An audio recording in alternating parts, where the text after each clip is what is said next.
أعوذ بالله من الشیطان الرجیم. بسم الله الرحمن الرحیم.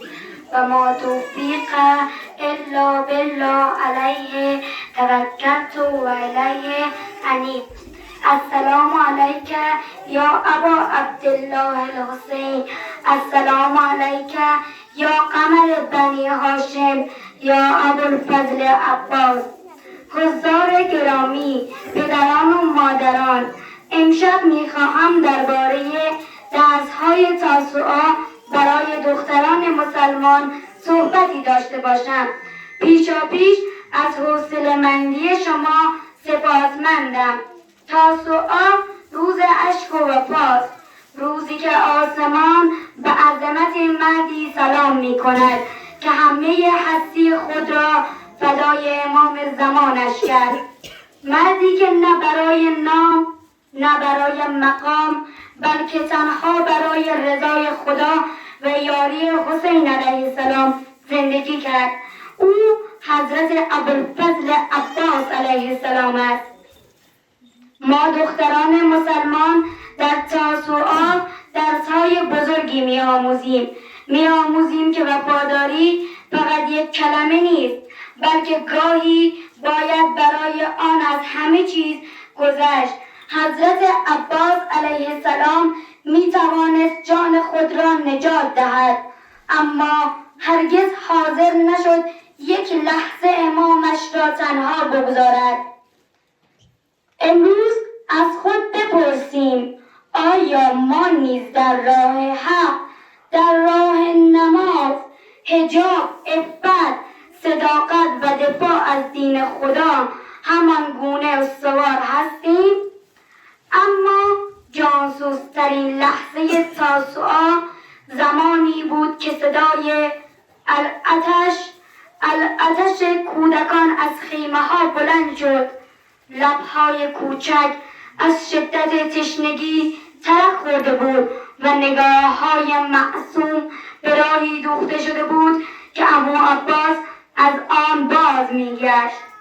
عباس علیه السلام خود را به فرات رساند، آب زلال را در کف دست گرفت، اما ناگهان چهره تشنه حسین علیه السلام و کودکان حرم را به یاد آورد.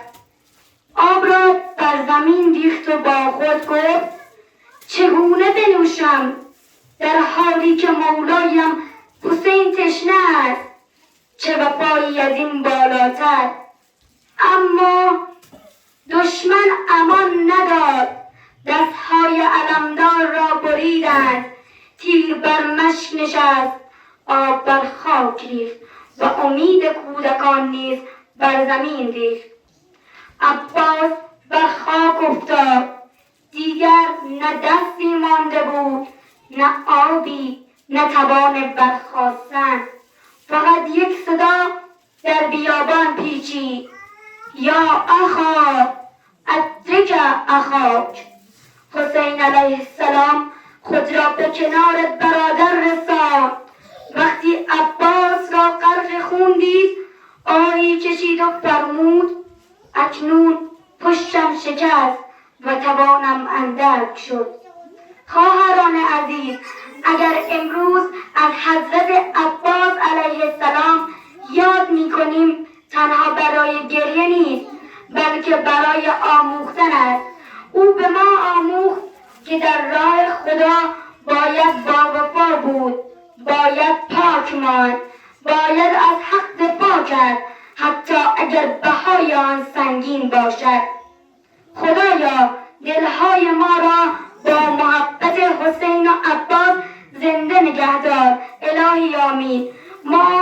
ما را از پیروان راستین حضرت زینب سلام الله علیها قرار بده تا در عفاف، ایمان، صبر و وفاداری رهروی مکتب کربلا باشیم. آمین یا رب العالمین. السلام علی الحسین و علی علی ابن الحسین و علی اولاد الحسین و علی اصحاب الحسین. صلوات بر محمد و آل محمد.